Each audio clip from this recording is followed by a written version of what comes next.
All right, so we're going to head into the cardiovascular system. So we're going to start by looking at the heart. We already looked at the blood, which is part of the cardiovascular system, but now we're going to look through the heart.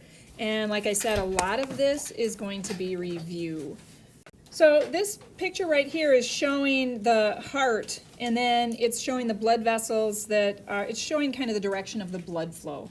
So that is something that you're going to need to know.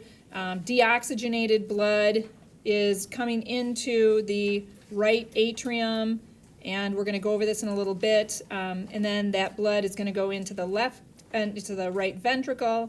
From the right ventricle, blood leaves through the pulmonary trunk.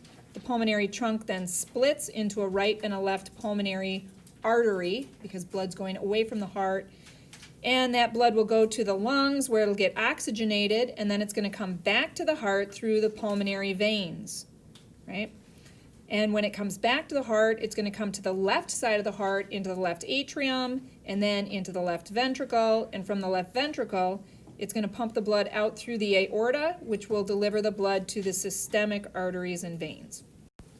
So let's talk about the blood flow again. I went through that kind of quick. You guys probably remember that from last semester anyway, but we're just going to talk about it again. So I'm going to start with the right side of the heart. So the right side of the heart is bringing back deoxygenated blood from the tissues. The tissues have used up the oxygen, so now we have the deoxyhemoglobin. So the blood's going to be like a dark red. I'm going to use blue as the color, all right? So the blood is coming back to the heart. It's blue, and it's going to enter through the superior vena cava and the inferior vena cava, and it's going to enter into that right atrium. Okay. And from there, then, the same deoxygenated blood is going to flow into the right ventricle. Okay. And from there, the blood will flow into the pulmonary trunk, and the pulmonary trunk divides into the left pulmonary artery and the right pulmonary artery. Blood is going to go to the lungs then, and it's going to pick up oxygen. So now it becomes oxyhemoglobin, and the blood's going to look bright red. Those red blood cells are going to carry oxyhemoglobin, and so now that blood coming back to the heart is going to be a bright red. It's going to come back to the left atrium through the left pulmonary veins and the right pulmonary veins, and they're both going to flow into the left atrium. Okay. So the left and right of those pulmonary veins just tells you which lung is it coming from. From there, the blood will flow into the left ventricle. Right? So blood goes into the left ventricle. And from there, the blood is going to move out into this aorta. And the aorta has different parts to it. It has a little ascending, a very short little ascending, and then it has an arch, and then it's going to go all the way down through the thoracic and abdominal areas as the descending aorta in the thoracic area, and then the abdominal aorta as soon as it gets past that diaphragm. Okay. A couple of branches coming off of there that we're going to talk about later, the brachiocephalic trunk, and then the left common carotid and the left subclavian arteries, and we'll talk about those when we get to chapter 21. So what I'd suggest that you do is a little coloring when you get home and labeling. This also has the coronary vessels on it, so you're able to label those. That would be a good idea.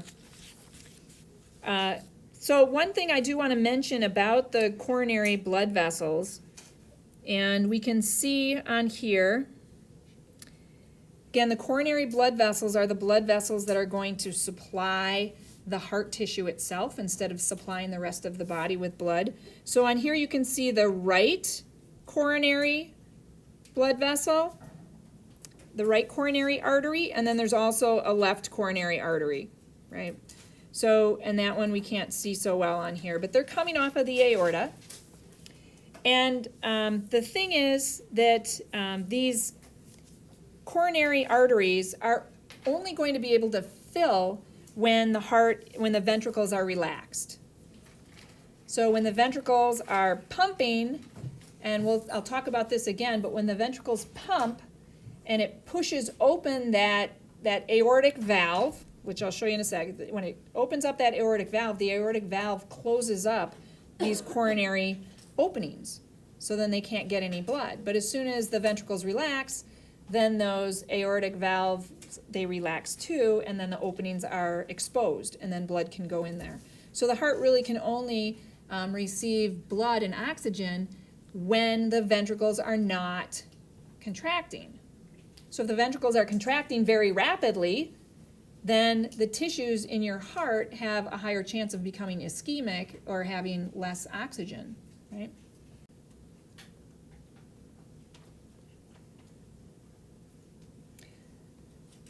Right, so again, let me show you that right here. We have the two coronary vessels coming off of the aorta. They'd be coming off of here and here, right? And so this right here, this is your aortic valve or your aortic semilunar valve. When the ventricle contracts, that valve actually closes up over the openings of those coronary vessels, and it closes them off so they can't get any blood, right? And it's only when the ventricles relax that the valve goes back to its normal position, and now those openings are exposed. All right, a couple of things about the conducting system then.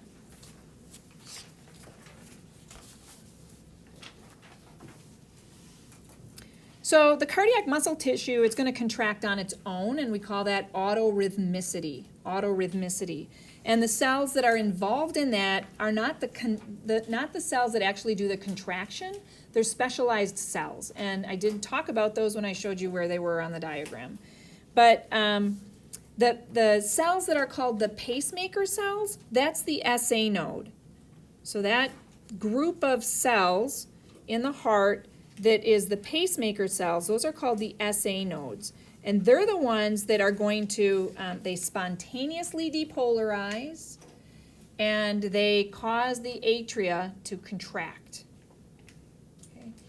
What I mean by spontaneously depolarize is when we looked at the nervous system and we said that resting membrane potential just stayed nice and flat until there was stimulation, that doesn't happen here. So if we look at, there's our resting membrane potential and there's threshold, right?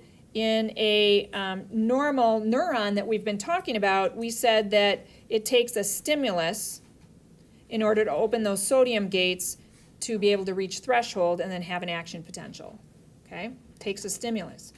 But when we're talking about the SA node, it spontaneously depolarizes, which tells us that it is not sitting still at negative 70 millivolts. It's actually going to spontaneously depolarize on its own without a stimulus, and then an action potential will occur.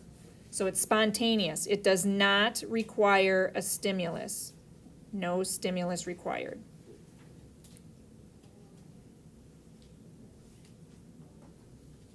So then the SA node just starts discharging action potentials spontaneously. And the SA node will discharge 80 to 100 action potentials per minute. And so as soon as it discharges those action potentials, then the atria are going to contract. As soon as the atria contract, then the ventricles would contract. But is your heart rate normally 80 to 100 action potentials per minute? Not usually. It's usually slower, right? And the reason for that is that the parasympathetic nervous system has some control over that SA node. And it's going to slow it down, right? That's what the parasympathetic nervous system does. Binds to those muscarinic receptors and slows down the SA node. So the SA node's not going to beat so fast. All right, so it'll slow it down somewhere to maybe 70. It's probably 60 to 70 beats per minute. So 60 to 70 action potentials per minute is what it gets slowed down to. Now from there then, as soon as the SA node starts to discharge, the action potentials travel down those special cells in the atria through the internodal pathways, and they make their way to the AV node. So now this is the AV node. The AV node is in between the atria and the ventricles. And that's why we call these pathways the internodal pathways, right? They're internodal, in between the nodes. Now the AV node, this one will not spontaneously discharge action potentials unless something happens to the SA node. And if it does start spontaneously, if something happens to the SA node and the AV node takes over, it's only going to discharge 40 action potentials per minute, which is only going to give you 40 beats per minute, which is going to be quite slow. And that's not going to be enough long term or in any type of exertion to give oxygen to the rest of your body. From the AV node then, at the AV node, there is a 100 millisecond delay. 100 millisecond delay. And the reason for this is because you don't want the atria and the ventricles contracting at the same time. You want the atria to contract first, and then the AV node gets the message, and then the AV node sends the contraction or the action potentials out through the bundle, and then through the bundle branches, and then through the Purkinje fibers, and then the ventricles contract. But you have to have that 100 millisecond delay, otherwise they're going to contract too close together. The maximum that the AV node can, it's really all about the ventricles contracting. The ventricles are what's important. The ventricles are what's pushing the blood to the rest of your body. So it's really all about the ventricles. So the AV node, if it speeds up, you're going to have less time for filling the ventricles. And we'll talk about that the next time that we meet. But the maximum that the AV node can send out, the maximum action potentials that it can send out, is 230 beats per minute.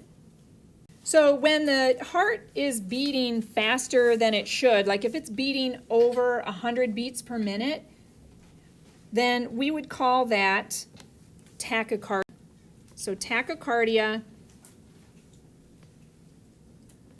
is when the heart rate, which is how many beats per minute, that's what heart rate is, when the heart rate is over 100 beats per minute.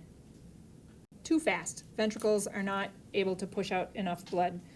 The opposite would be called bradycardia, and bradycardia is when the heart rate is less than 60 beats per minute. Okay, so we got bradycardia and we got tachycardia. We're going to see this on the ECG readings when we look at it. All right. Now, another thing could happen, and that is that if the heart has an ectopic cell, so here you have your heart, and there's your SA node, and your AV node, and your bundle, and your branches, and your Purkinje, right? Sometimes there's such a thing as an ectopic cell, ectopic pacemaker cell, that's somewhere. Maybe it's in the atria or maybe it's in the ventricles, but it's kind of gone rogue and it is creating its own action potentials. And in that case, we're going to see extra contractions of the heart if that happens. It'll cause, it's something other than the SA node or the AV node causing action potentials to occur. Those are ectopic pacemaker cells. So when we're looking at an ECG reading, this is what we see. We're going to start down here.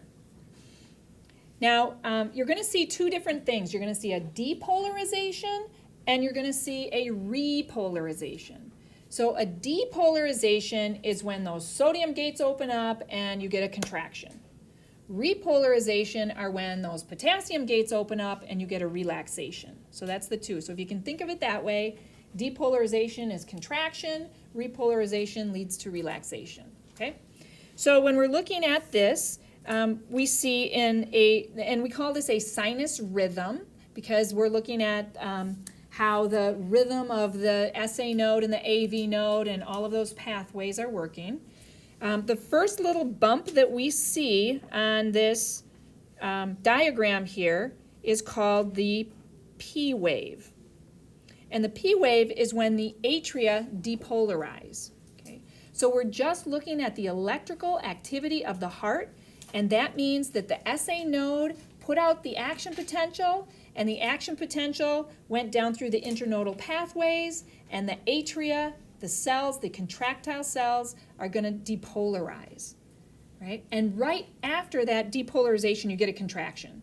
So you might as well just say that when you see that P wave, you're getting depolarization, atrial depolarization, and atrial contraction, because it happens that fast. Then that electrical activity is going to get to the ventricles. And so we have this other, we call it the QRS wave, okay, QRS.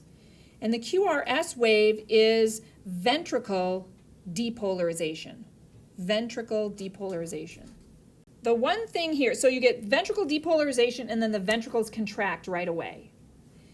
One thing that we didn't say we had, though, was the atrial repolarization. So you want the atria to rest before the ventricles contract, right? You don't want them to contract at the same time. The atria contract and then the ventricles contract. So you should have atrial contraction, atrial relaxation, ventricle contraction, ventricular relaxation. But this QRS wave is so big that you can't even see the atrial repolarization.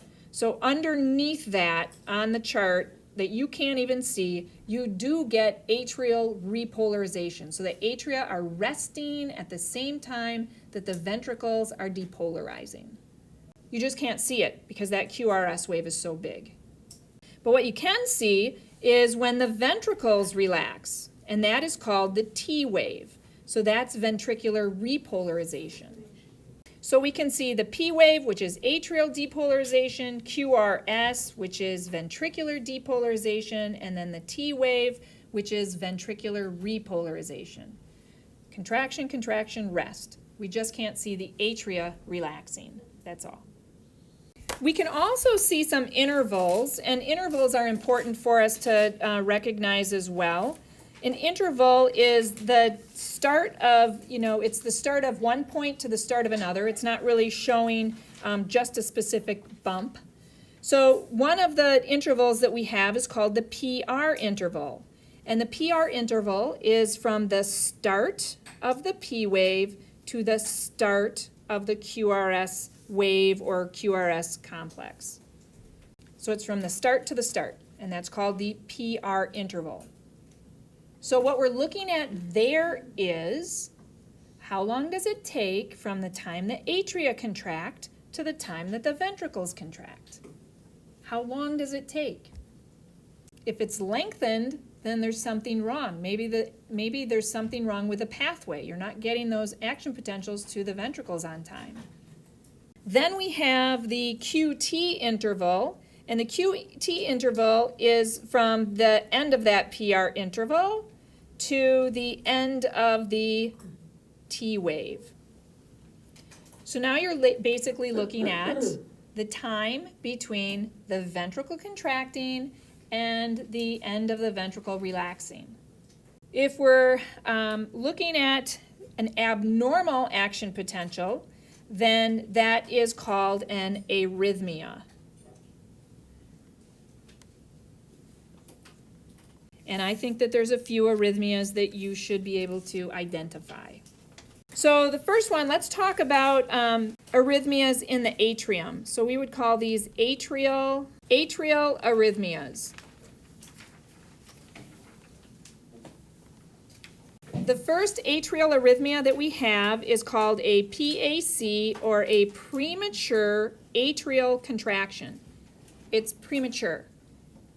So you're basically going to have a normal sinus rhythm. Normally you'd have a nice long, you'd have a longer interval there. You're not going to have that. Instead, it's going to be a real short interval. You're going to get another premature atrial contraction and then another action potential. it's kind of, if you think about it, a premature atrial contraction, you're going to get a surprise, basically, a surprise atrial contraction.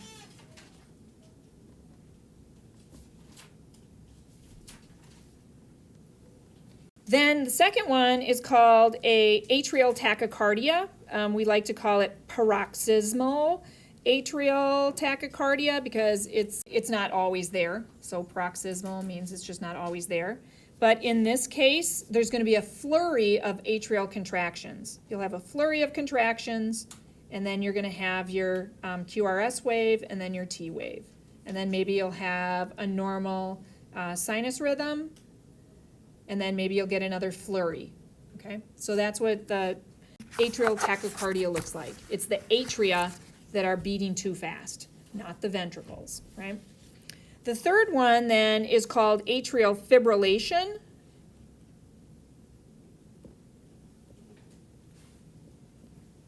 And in atrial fibrillation, those are impulses that are occurring very fast in the atria. They can go up to like 500 beats per minute in the atria, very fast. And so the atria just, they quiver, quiver, quiver, quiver, and the ventricles never have enough time to contract. So you never even really see the QRS wave. Then we're going to look at the ventricular arrhythmias.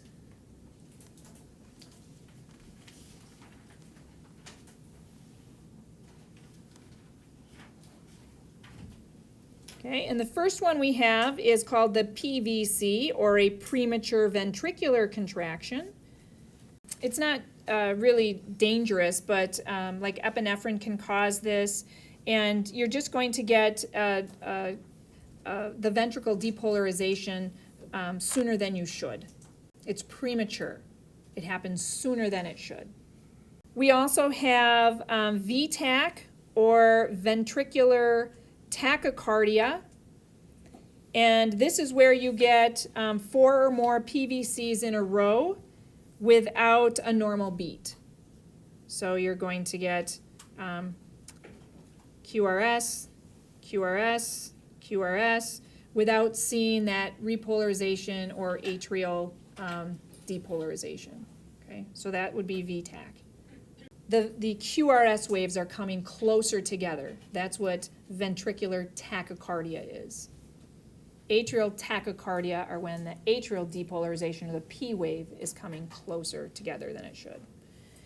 Right, then the last one we have is ventricular fibrillation, and this is dangerous. These are responsible for cardiac arrest, and this is where the ventricles are quivering and they stop pumping blood, and so you just see a huge mess. When you had ventricular or atrial fibrillation, you'd have the atria quivering, but then you'd see a QRS complex every now and then. That's in the atria, when the atria are quivering, but when the ventricles are quivering, you're not going to see anything but the quivering. That's all you're going to see is that ventricular fibrillation.